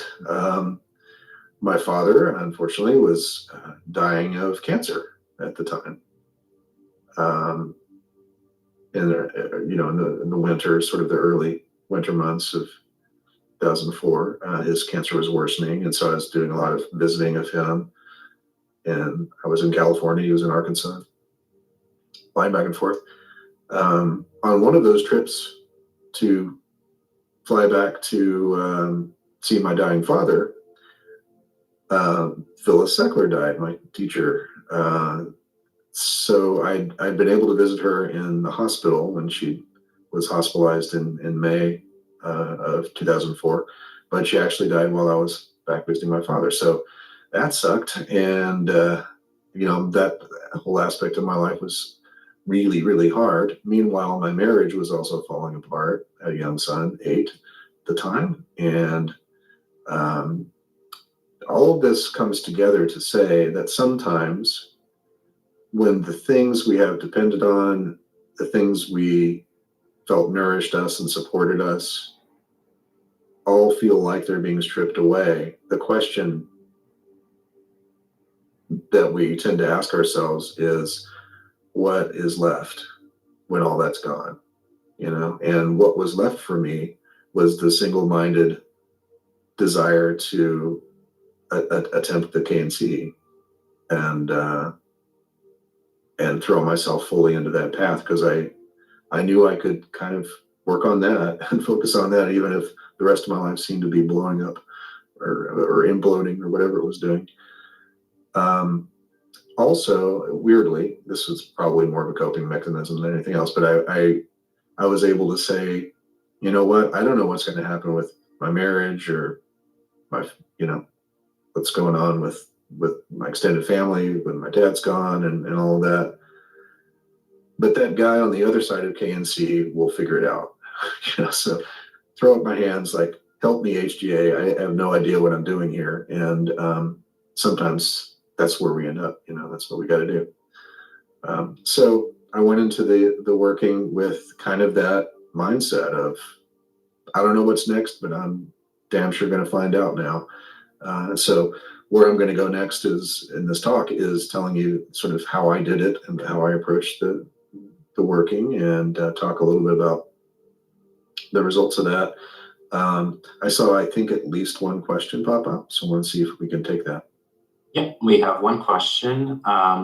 So would you say KNC of the HGA is an event or a process? Boom, there it is, or something that begins and continues to grow and get stronger, so to speak? It's a process with a climax. So it's not that it's not happening and then it does happen. It's that it's a process happening, that refining of one's ability to tune in, and then a climactic explosion of, all right, you fully tuned in now. And it's kind of like an orgasm. You're not going to mistake it. You're not going to think you've had it if you haven't. I think that's one of the things that perhaps if I could redo some of the teaching I've done in the past 10 years or so on this, 10, 15 years, I want to emphasize for people that in spite of, yes, you'll hear whispers, metaphorically, you'll have clues building all along the way. You can be attentive to these glimpses of the HGA all along the way, but that's not the full KNC. That's not the full experience, and it won't be like any other interaction with some other spiritual entity that you may have had. I would strongly suggest that any sort of visionary experience you've had, scrying something, talking to an angel or spirit of some kind from some, an Enochian angel or a goetic spirit, or whatever you've tried and done, this will be of an entirely different character, an entirely specific character. This will be an interaction with an entity that is so uniquely tied into your specific existence that you will not mistake it for the kind of interactions you might have ever had with any other spiritual beings. I forgot what question I was even addressing with that, but I wanted to put that out there. The question was about whether KNC was an event or a process. Okay. I think I covered it. You have, are there multiple climaxes is the next question. Well, that's a very personal question. Oh, you mean, let's see. In a sense, yes, like there's the initial, like, when I describe the working, I think it'll make a little more sense, but you get to the climactic part of the working and the final invocation on the final day, you know, and so that's definitely a climax. But you could say that it's almost like an extended period climax that lasts several days or weeks or months because the integration is still happening and you're kind of in a pretty, most people I know dealt with this, you know, you're kind of in a bit of a floaty place, kind of reintegrating into the outer world and figuring out next steps. And then you are likely to find, I think, that in the months and years that follow KNC, there will be other climaxes of connection where breakthroughs might be a better word for it, but another wall falls and something else breaks through in an important way that was kind of waiting for your inner parts to get in the right place, you know. So in that sense, I'd say, yeah, you know, multiple enhancing experiences that happened along the way.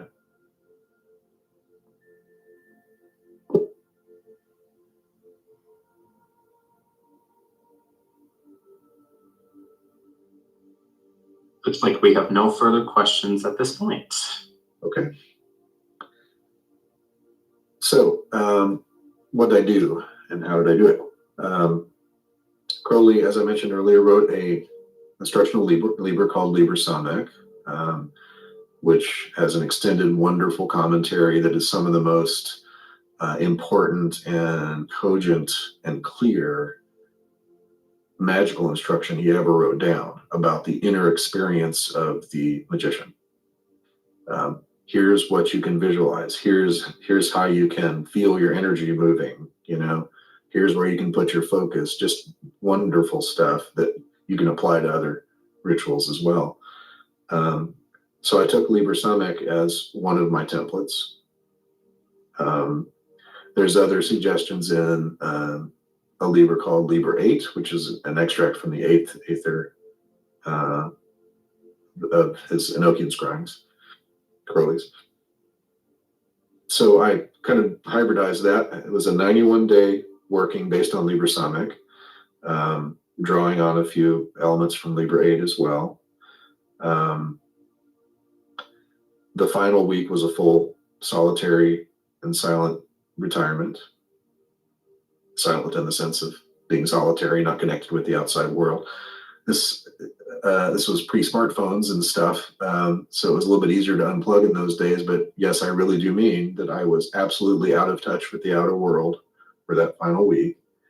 Had someone nearby who was stocking up the house I was in back of with food, and I would go in and shower and avoid contact and had no contact with family or friends or anyone else. The invocations intensify, so you do like a week of once a day, 2 weeks of twice a day, 3 weeks of 3 times a day, and so on. And that gets pretty energy and focus consuming, as you can imagine. I was still mostly trying to work, you know, in between invocations up until that final retirement. Went on a family vacation.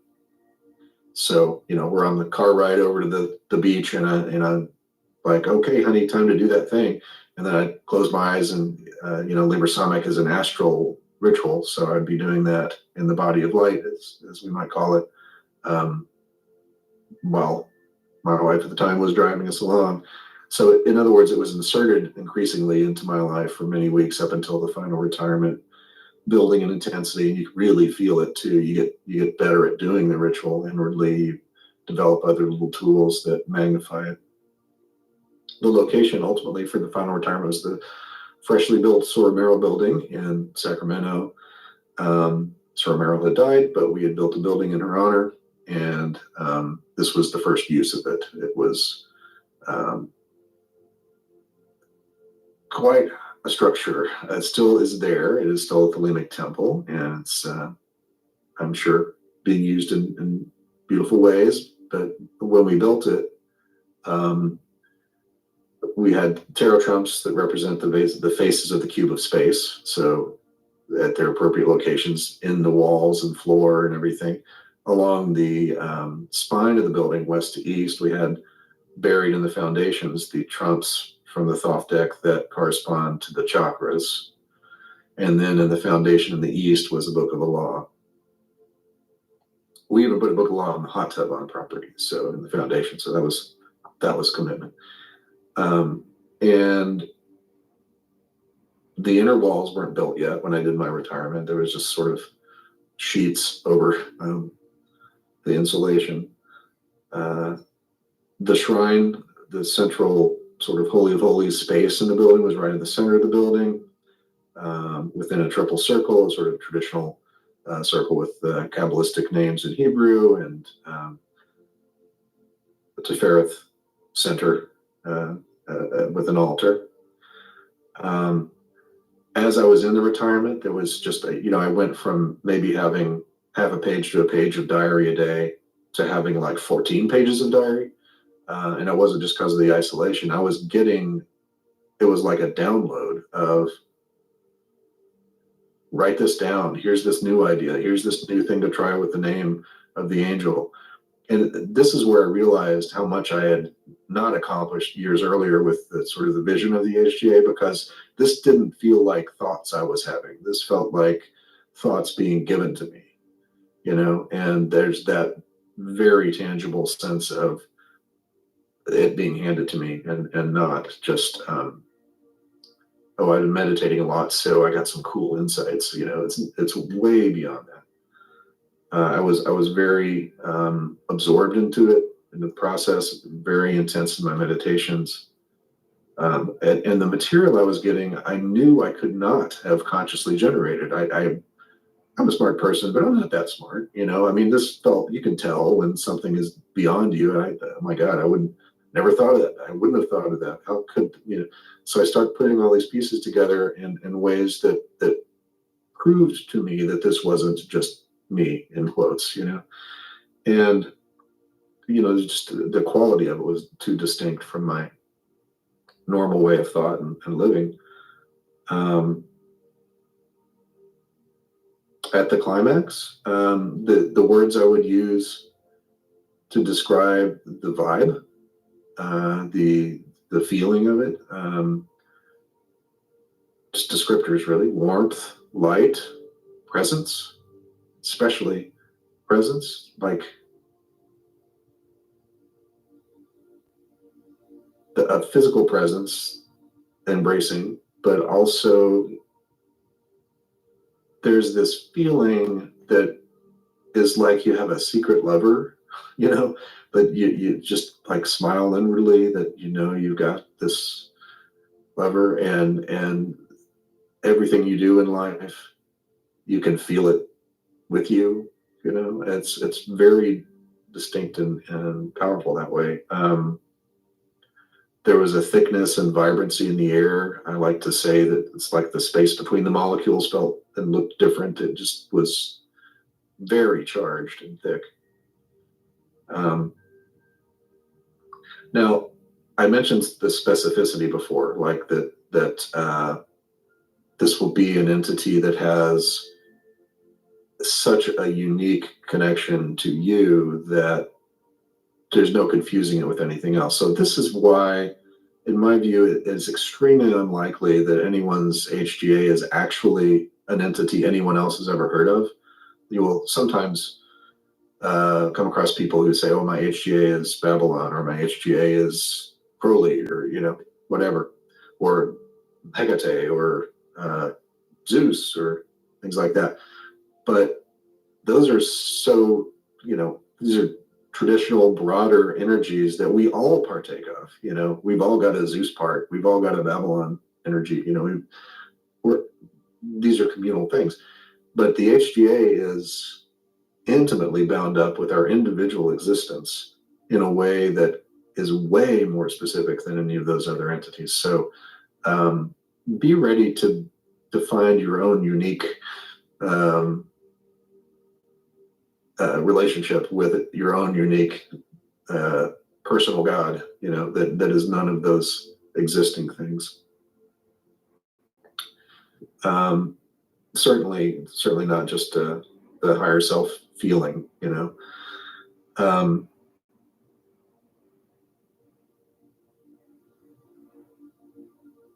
The other thing with the specificity of the experiences, like the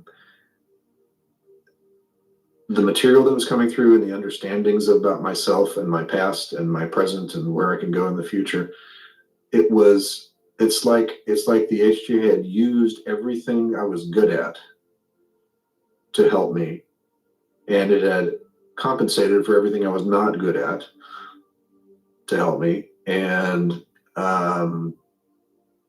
in the months and years leading up all along my magical path and everything, all the tools I developed, end up getting utilized. So basically this is just to say that the HGA will use all of you to help you get to where you can listen to it more effectively if you let it. And the new understanding you have of yourself will be like, well, of course, this is like, no wonder, this perfectly explains everything I've been. But at the same time, it also is so much more than you've ever thought yourself to be, that you'll have a sense of wonder on both sides of that equation, I would expect.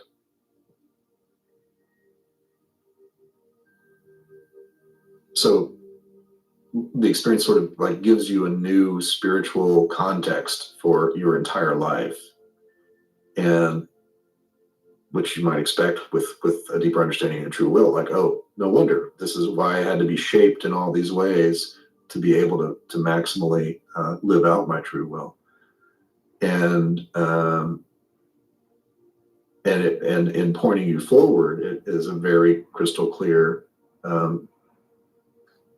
vision of like how to utilize the true will in the world and bring the best of yourself to it.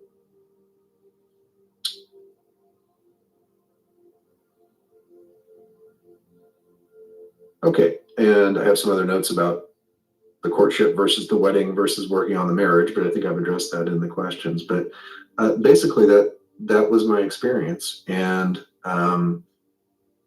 in the years following, as may not come as a surprise, I mean, the things that I have done with my world, with my life in the magical world, like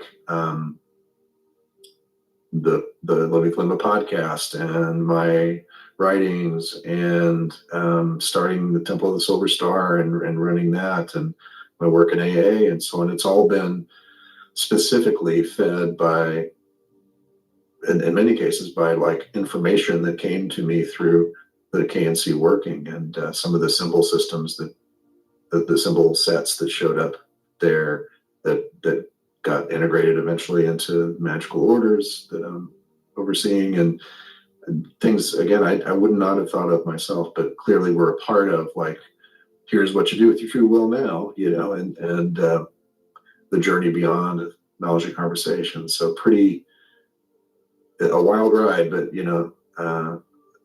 to me personally anyway, it was a validation of the system and the way that Crowley's thoughts around how any human consciousness evolving from the earliest days of aspiration through to knowledge and conversation, through to crossing the abyss and so on, his vision of that system and the description of how a person evolves just seems spot on. And my own personal experience with this has, and watching others do it too, has really cemented my belief that this is a wonderfully structured system that was left to us. and that we're still a living tradition that we're growing and contributing to. So let me take any other questions that have come up. I'm happy to think about answering personal questions. If that's the kind of question you have in terms of my own experience, and I'll say so if I'm not ready to go there or whatever, but I'm also happy to continue to answer more conceptual questions about any of this. I see what's the role of samadhi pop up there. Yeah, that is our next question.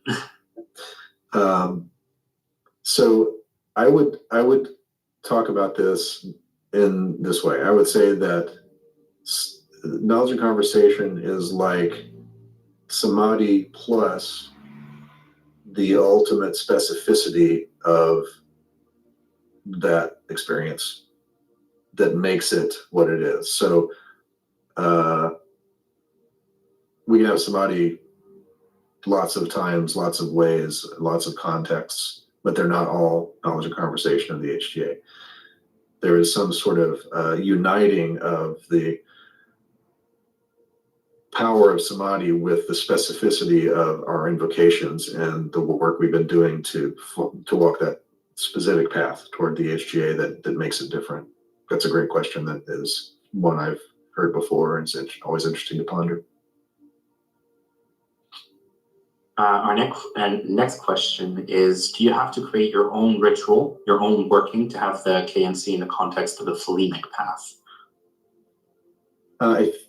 There's no have-tos here, except you have to do what's right for you. That's not intended as a cop-out, but I think many people will find that what they end up wanting / needing to do, and probably in a way that will feel obvious at the time, is to use certain ritual tools and techniques that you developed, things that you know from working over the years really work for you, things that fire up your aspiration devotionally, that work to bring in force for you, that help you focus, meditative techniques that you know work best to cultivate that strength, focus. I think it's kind of inevitable that you will fashion something very unique for yourself, but that's not an externally imposed have to. That's just what I think tends to happen. Our next question is, what role does sex have in the KNC working? Lots of sex, no sex, is it relevant? I think it's entirely possible that one could use the sexual techniques in various ways through the build up to the final working, and perhaps in the final working itself. Doesn't have to be there. Again, there's no have-tos in this. I think people will use the tools that work best for them. There's also very much a sort of an answer to the question that there's very much a sense that I guess I already hinted at this, that like the knowledge and conversation, the climactic experience itself has a sexual quality in terms of the ecstatic quality of it, and also the sort of romance quality of it. The secret lover idea is almost like a foreplay kind of thing. The courtship, as I've called it. But no have-tos, and sex magic, sexual techniques are like any other magical technique.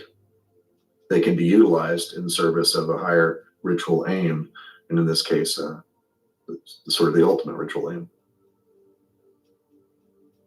Thank you. The next question is, so I struggle with the idea of a separate entity. Is there a way to explain this in more psychological terms, or am I just completely off base with my unbelief in that separateness? Well, first of all, you don't have to believe anything that you haven't experienced. What I would say to, I'm sure who's asking the question, but if you were a student in an organization, if I was supervising your magical work and you asked me that question, I would say you don't have to believe anything you haven't experienced and satisfied yourself that you should believe. It's also not necessary to intellectually believe that you're dealing with a separate entity. because perhaps your experience will not be that. That doesn't mean that you don't have to front load with expectations of what you should believe about what it's going to be. There are times when it is really useful to strengthen the muscles of interacting with external, with at least acting as if we are interacting with external beings for its own sake, because that's a unique kind of magical muscle. That's why things like evoking entities to visible appearance is one of the tasks of AA. Practicing externalizing a sense of externalized force and consciousness that you are interacting with. It doesn't matter whether you ultimately conclude that that is a psychological experience or a true interaction with an external entity for you, because you'll know the truth when you've experienced it, whatever it is for you. So, again, really not trying to give a cop-out answer. It's just highly individualized that way. And there's not many things in this system that Crowley left us that require us to believe something doctrinal or dogmatic or specific metaphysical realities, before we can do experiments and come to our own conclusions. Thank you. So we have no further questions at this point. Oh, now we have one actually. How is the daemon related to PHGA? You'll see those words used interchangeably. So Crowley originally started using the Holy Guardian Angel as the name for the entity. I don't have the quote in front of me, but many of you have probably seen it, where he was trying to use a term that was so ridiculous that no one would take it too seriously as a term. Other traditions have certainly used the name HGA previously, but daemon, we see Goades. Some have used the term higher self, Christ consciousness, everything in between. Whatever name for enlightenment you want to slap on it. Not all of the names for enlightenment have the connotation of a being, but I think the nature of the attainment is the same regardless of how it's termed. So you also sometimes see, some people use the term daemon with, connected to the idea of a demon or like an evil genius, or, sort of the shadow of the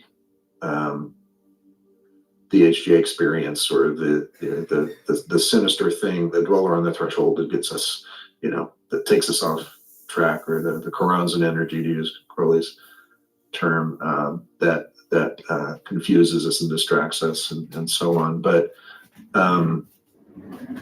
I don't see any of those things as external demons, or things where we need to hold a lot of fear around them. I think if we've done our work to look at our own psychological shadow and know what our pitfalls are, and know how we tend to bullshit ourselves about stuff, that bullshit detector will continue to serve us. And the daemon in question is really just another term for HGA. I think that's the way that is most useful to think about. Thank you. So we have another couple of questions. Curious if you would have time for a very quick private conversation when the presentation is over. One of the guests is asking. Happy to have a private conversation. I can't guarantee that immediately after presentation would be a good time, but yeah, feel free to email me at what's easy, david@livingthelema.com. And you can also always reach me at perlocutor@totss.org.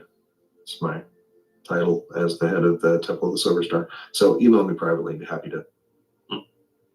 And next question, using the star sapphire to bring closer contact with the HGA at the climax when forming the Rosy Cross and drinking the sacrament, set appearing in the circle, is it helpful to experiment with male and female energies appearing to help get a sense if our HGA is wanting to be a specific gender? One, I wouldn't assume that results you get from Star Sapphire will necessarily teach you about your HGA invocation. They might not. Two, I would suggest that you don't decide to visualize or experience any sort of gendered nature to anything. Why impose limitations that may not need to be there? So I would suggest just leaving it open and seeing what happens. I used the Star Sapphire actually after KNC as a short form, and I continue to use it this way as a short form kind of recommuning with the HGA because it's very well suited to that, and in many ways mirrors some of the actions within Liber Samec if you compare them side by side, especially that climactic part of, at least the way I approach Star Sapphire, the climactic part of surging upwards as far as you can possibly imagine, and then opening yourself up for the reflux of the energy to come back into you. That happens energetically in both Samec and Star Sapphire. Next question is, can you list some sources on HGA rituals and the grade system of the AA for someone that is not too familiar with the Thelemic system? Sure. Of course, the foundational writings and the most important ones are the ones that are very public domain now in terms of Crowley's writings on AA. A billion libras to look at there. In terms of Engel's explication of the system, my book, Living Thelema, has a lot of the foundational stuff about that, the true will, the HGA, the basic practices. My new book, The Way of the Will, which has just come out from Wiser, and you can order it from them. It's be on Amazon as of May 6th. And in there, I've got some of this kind of a discussion of the HGA, sort of a personal memoir, and commentary on other advanced practices within the AA tradition. There's also a 4-part large chapter on Kabbalistic psychology. So looking at how to understand the progress of an initiate through the AA system via understanding the inner psychological and spiritual workings. So there's that stuff from me. Probably the best sort of grade by grade analysis of the system of AA is James Eshelman's Mystical Magical System of the AA, which I think is still in print. That's just a very clear linear laying out of things. And the way that book is structured, with the exception of the first chapter that is related to some of the specific organizations that Eshelman works with, the chapter by chapter analysis is pretty orthodox in terms of sticking to Crowley's foundational documents, so should apply to if there are different groups out there claiming to be AA, and if any of them are really trying to structure themselves along Crowley's writings, then the Eshelman book's a pretty good description of what that path would probably look like. So that's kind of a long-winded answer to the question about resources, but there you go. So we have someone asking what is the book again. I'll drop the information, the Eshelman book, in the chat for everyone. And the next question is it possible to fail to attain KNC after attempting the work? What are the potential implications of that in your life? Have you ever known someone who did not successfully merge with their HGA? How often does the working like this fail? I've never seen anyone get to the place of the final invocation of the HGA and have it not work. I've seen plenty of people stop working before they get there. And I've said this before, it's worth reiterating that it always feels to me that the the system of AA and our implementation of related tools in Temple of the Silver Star is I've not seen it not work for someone who has continued and persisted in it. I've seen people fail through lack of persistence and leaving the path or giving up or whatever.